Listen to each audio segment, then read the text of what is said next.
তো বন্ধুরা, আমি এখন চলে এসেছি ছোটো শালির বিয়ের যে খাওয়া দাওয়ার প্যান্ডেল রয়েছে সেই প্যান্ডেলের মধ্যে। তো দেখুন, যারা ক্যাটারিংয়ের যে ভাইরা রয়েছে তারা প্লেটটিকে প্রথম বাইকিং করার পর একটি করে মেনু কার্ড এবং সঙ্গে ন্যাপকিন, তারপরে প্লেটটিকে দেখুন খামের মধ্যে ভরে দিচ্ছে। এবারে চলে এসেছি যেখানে খাওয়া দাওয়া হবে।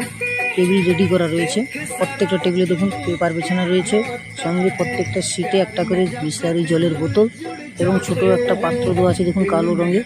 ওটার মধ্যে খাওয়া দাওয়ার পরে হাত সাফ করা হবে বা পরিষ্কার করবে, জল দিয়ে হাতটাকে ধুবে। তো এখন আমি আসছি কিচেনের দিকে, যেখানে রান্না বান্না রেডি হয়েছে, রান্না প্রায় শেষ হয়ে গেছে। ঠিক আছে, দেখুন প্রত্যেকটি খাবার পেপার দিয়ে ঢাকানো রয়েছে। তো আজকের মেনুর মধ্যে রয়েছে সাদা ভাত, আলু ভাজা, পটল চিংড়ি, পাবদা মাছের মালাইকারি, চিংড়ি মাছের মালাইকারি, কাতলা মাছের ঝোল, আমের চাটনি, পাঁপড়, দই, মিষ্টি এবং সঙ্গে রয়েছে একটি করে আইসক্রিম। ঠিক আছে, এবং খাবার শেষে রয়েছে একটি করে পান।